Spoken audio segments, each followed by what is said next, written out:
My name is Angel. I'm so excited to be here. Really honored. But I think I misheard.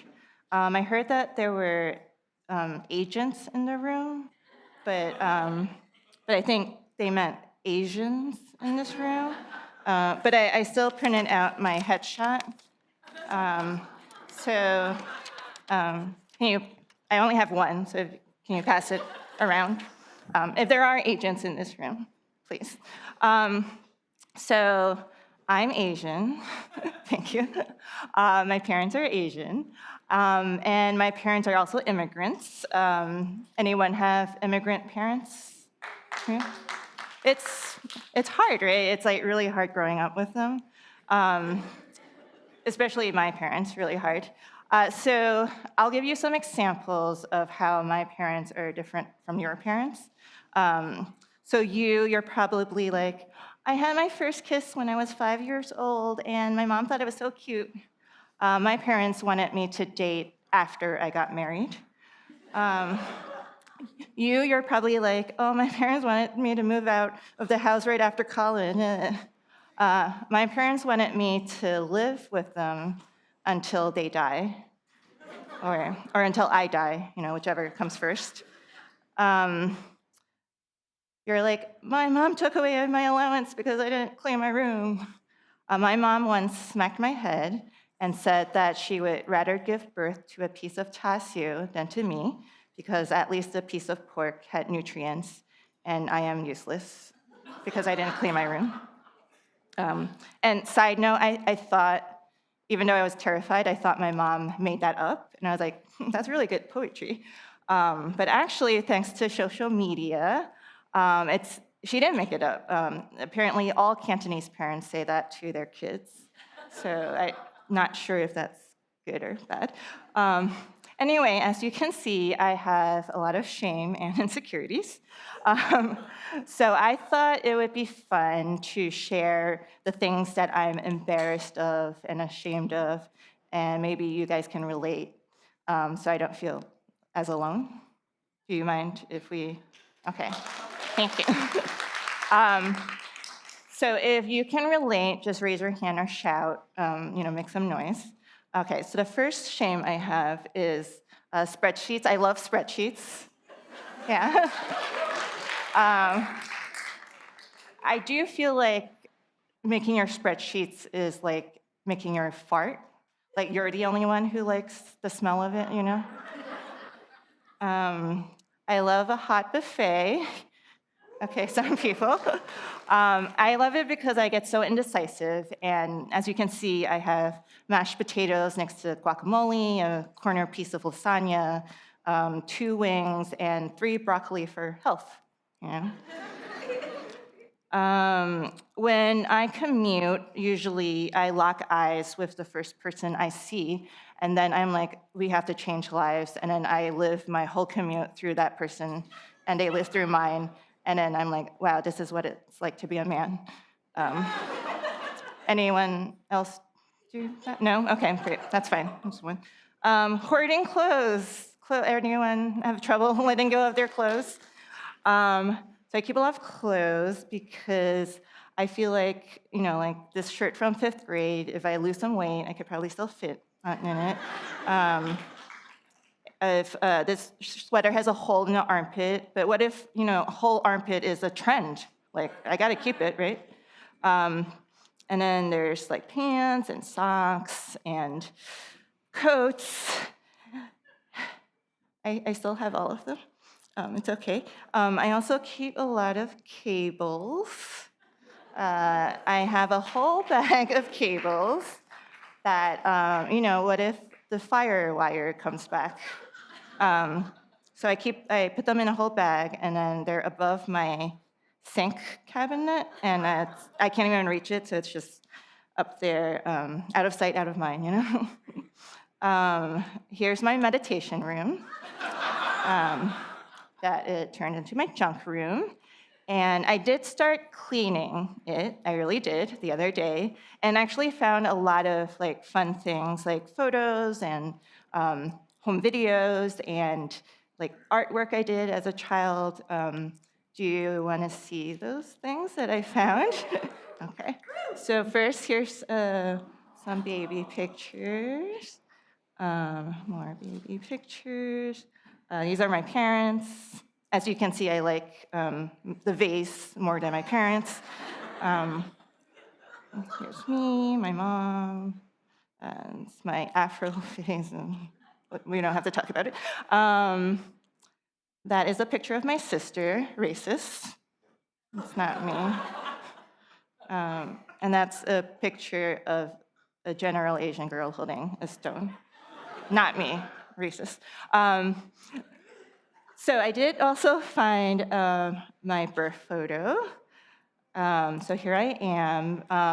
So my mom said when I was born, when I came out of her, I was completely silent. I did not make a sound at all. I was so quiet, in fact, that they thought I was dead. Until the nurse, she had to smack my butt, and then I made a sound. So I feel like it just symbolizes who I am, like just quiet. Also, my mom said that when she first looked at me, and her first words to me were, "What an ugly baby. Looks like an old man." So that's where my trauma comes from. Here's a home video. As I grew older, I did get more boisterous and performing, as you can see.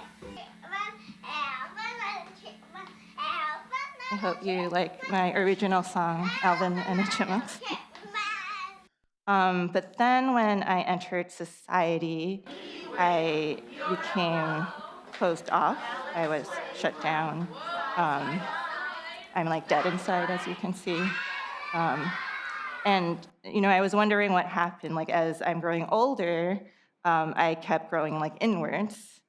And I think one of the things is that English is my second language, even though I was born in America. But my parents talked to me in Cantonese because they thought I would pick up English pretty fast. But the first few years of school, I was so lost. Whenever teachers would hand out worksheets, I just like color the worksheet because I didn't know what to do with it. And so I think that has something to do with my shyness, just like not knowing what people are saying. But I'm glad that I grew up bilingual because I know a lot of immigrant parents push their children to learn English right away because they don't want them to assimilate, and then they can't talk to each other in their native language, which is sad.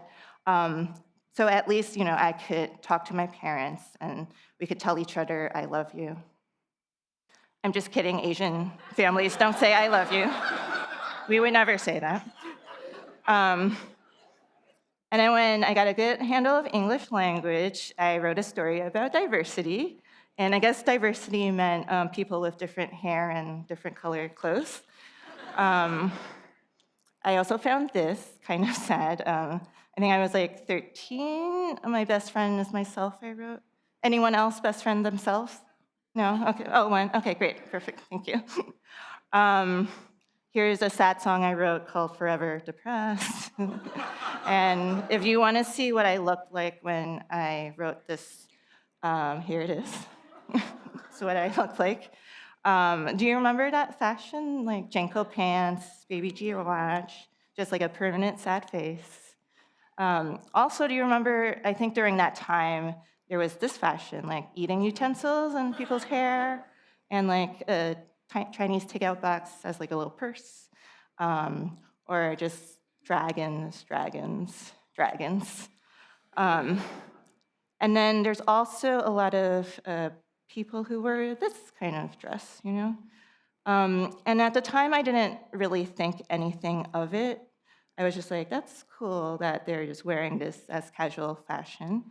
But then I thought, what if I wear it? I don't think it would work, because I feel like if I wore that dress, people would think I work in a restaurant or another Asian customer service job, or they think I'm getting married. That is me getting married, by the way. Married, thank you. Married a white man. Not shameful. Or people would think I traveled, from the Qing dynasty to here.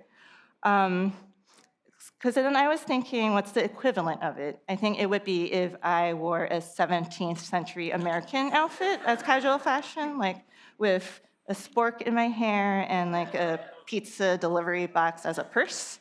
So anyway, that was a very side rant.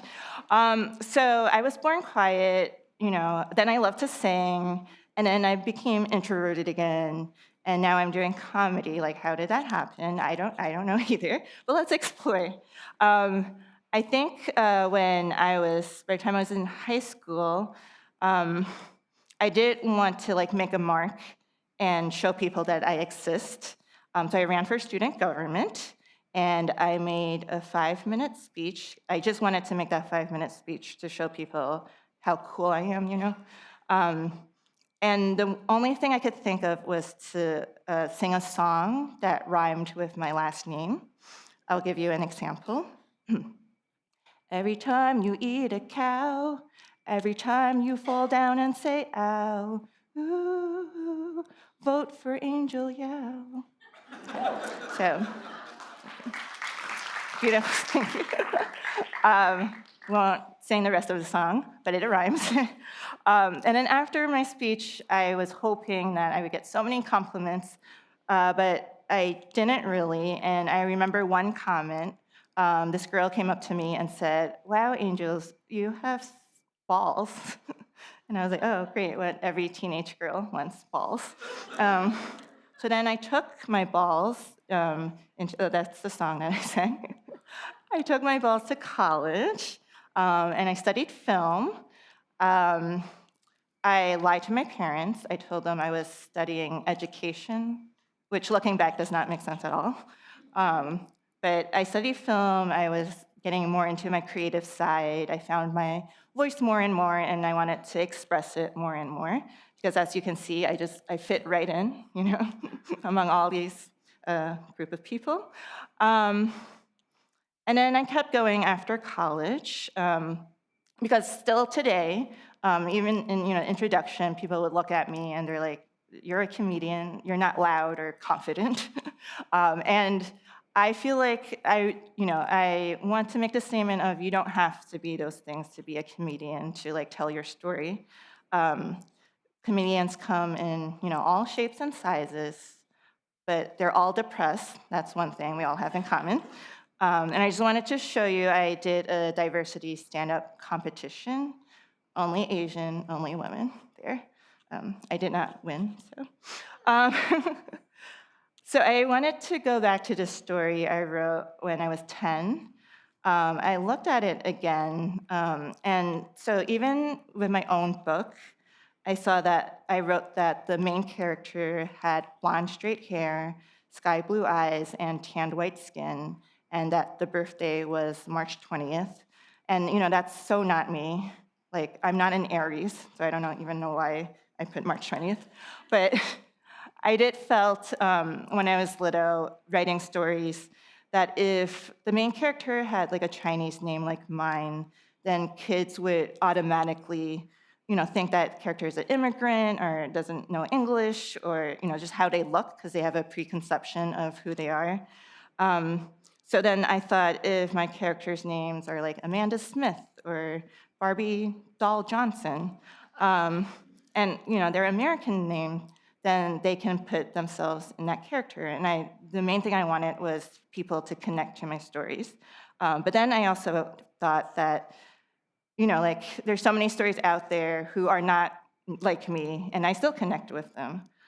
So that's why, I'm trying to put my stories out there. I'm trying to like say who I am. And I am working on another book, actually. Here's the cover for it. So I am very honored that everyone's here and listening to me, and I'm able to share a little bit of myself to you all, because I think my younger self, would never believe that I was here right now, and I think right now I'm doing this for her. So thank you.